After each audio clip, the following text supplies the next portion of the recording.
You don't need to do any marketing. If your book is good, people will buy it. I didn't film this video for it to be just a rant. I actually was fired up to film this video. I had a completely different video planned, but I decided to film this one because I had been watching marketing videos on YouTube and I kept seeing this come up. You actually don't need to do much marketing. Good books sell themselves. Focus on the book. And I saw so many comments on those videos saying, wow, this is such freeing advice. Thank you so much for sharing this. Because, yeah, marketing your book is work, and a lot of authors don't really want to put in that work. And I know this video is probably going to get some hate comments because people don't want to hear this, and I genuinely want to put this out there because I don't want people falling victim to this idea that they can just write a good book and not do anything and then be disappointed when no sales come in. The ironic thing about the people who are sharing this advice, and I'm not going to name call, is the fact that they have done so much book marketing themselves for their books to be successful. So them saying that it's only the fact that the books are good is simply not true. They are serious marketers. Writers forever have always marketed their books. This is not a new thing that has happened because of social media. Networking was always a thing. People had to talk about their books, sell it to people, get people excited. They had to build hype, even if the ways we build hype now are a little different than before. There used to be serialization of books in newspapers. They would release chapter by chapter in advance to build up hype for the book to be launched. It's not so much different from the marketing efforts that we do today in the modern world. There is this picture being painted of authors then who had the privilege of only having to write, and authors now who have to be writers and marketers of their work. In the way that it's framed, it feels very exhausting, it feels unfair, and writers are looking for a way out. And hence, a good book sells itself becomes the perfect quote for self-sabotage. Now you might be thinking, okay, Mel, fair. That's definitely the case for self-published authors, but what about authors who get traditionally published? Unfortunately, that's not your solution to evading marketing either. So let's say you get an agent and you sign with a big publisher and they give you a $10,000 advance. That's not just a payment made to you, no strings attached, so that they can buy the rights to publish your work. That is an advance against royalties, against your royalties. It's kind of like credit card debt. You have $10,000 right now, but you're going to be expected to pay it back, not directly as yourself, but through book sales. But here's where it gets a little more complicated. Selling $10,000 worth of your book is not going to be enough to pay off that advance. This advance is going to be held against your royalty share. So let's say that your royalty share is 8% of the list price, and let's just assume that your list price is $20 to keep it simple. That means you would earn $1.60 per book sold. In order to pay off your $10,000 advance, you would need to sell 6,250 copies.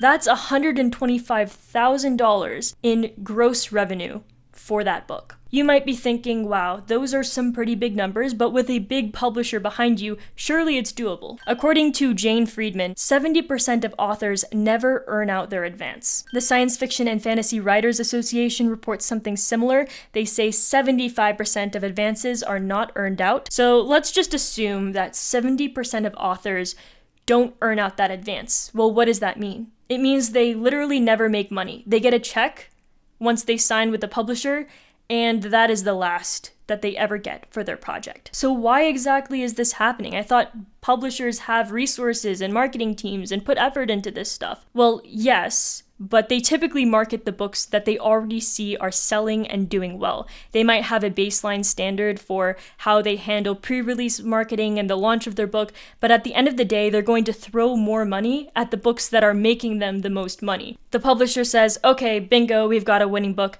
Let's put more energy into that. This information has been spreading across the writing community very, very fast, and it's one of the reasons why self-publishing is really, really common right now, because if you're going to be marketing your book no matter what, and signing with a big publisher doesn't mean that you don't have to do anything yourself, why not just own a product that is completely yours, or even sign with a small publisher who is going to give you a much more attractive royalty rate? So now that we've cleared the air and we've established that marketing your book as an author is absolutely necessary, and it's something that authors have always had to do in one form or another, let's talk about 3 actionable strategies that you can take to get your book into the hands of more and more readers. The first thing is to figure out your play, social media or no social media.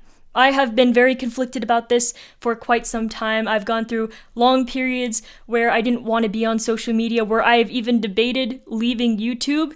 And so I want to share kind of my perspective on this. During those periods of time when I really wasn't feeling the social media game, or I was getting tired and burnt out, I did a lot of research on authors and how they could be successful without social media, because it was a path that I wanted to take. I don't know everything about the alternative path, but I do know from that research that it is something people do. Some people are successful as authors with no social media at all. And I think at the end of the day, if you don't build your own audience, you have to get the skills to be able to access other people's audiences. So that could mean that the efforts you're doing are behind the scenes. You might be running ads, maybe you're reaching out to influencers who have reader audiences. That could be the game that you play, as opposed to building your own audience. And I'll talk about that a little more in just a minute, but I do totally believe that marketing does not need to specifically mean social media. 2.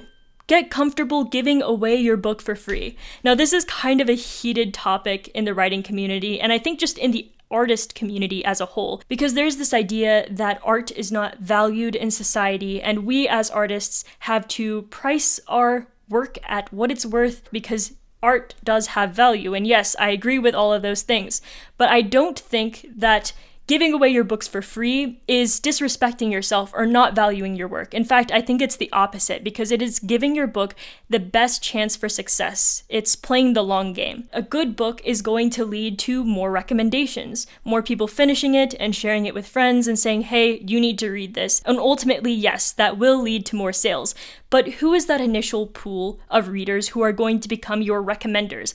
Where are you going to find them? That's where the marketing efforts come in, and that's where giving away free ebooks can be super valuable. We do this all the time at Lost Island Press with our VIP list. So we have an entire group of readers. There's about 100 people on there right now who receive free ebooks of our upcoming releases, of our published books, in exchange for reviews or features on social media. It's true that you're not making money on potential sales, but think of it this way. How many people who have never heard of your book before because it's not a mainstream book, they're not seeing influencers talking about it all the time, how many people are going to take a chance on that, 1?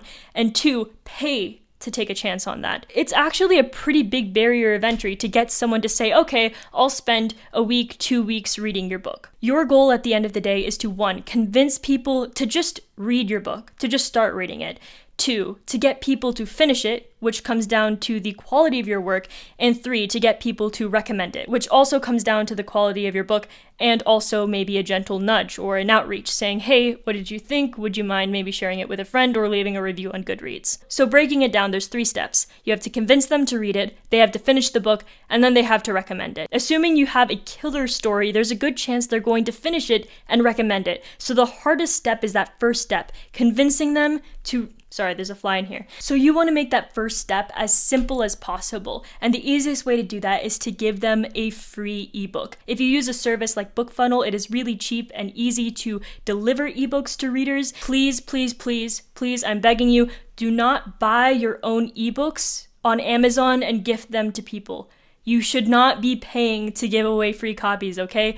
That's just not the right strategy, and I've seen a lot of indie authors do this, so please, whatever you do, do not buy your own books on Amazon. Ebooks should be free to deliver or dirt cheap to deliver through a subscription service like BookFunnel, okay? Number 3, collaborate with people who have audiences. And I talked about this a little bit in point number 1. This is especially important if you're not going to be doing the social media game. You're going to need to find ways to get in front of other people's platforms. Maybe you pay to do this. There are tons of book marketing services such as BookBub where you pay a fee in exchange for them blasting your ebook to their newsletter. Like I mentioned earlier, you could really hone your ad strategy. You could do outreach to influencers and coordinate giveaways that way. There are so many different strategies you can use, and at the end of the day, remember, the goal is to get your book into as many hands as possible, because if those hands enjoy the book, those hands will pass the book to another pair of hands. Very weird way of saying it, but you get what I mean. So don't be afraid to give away free copies and to talk about your book on social media and to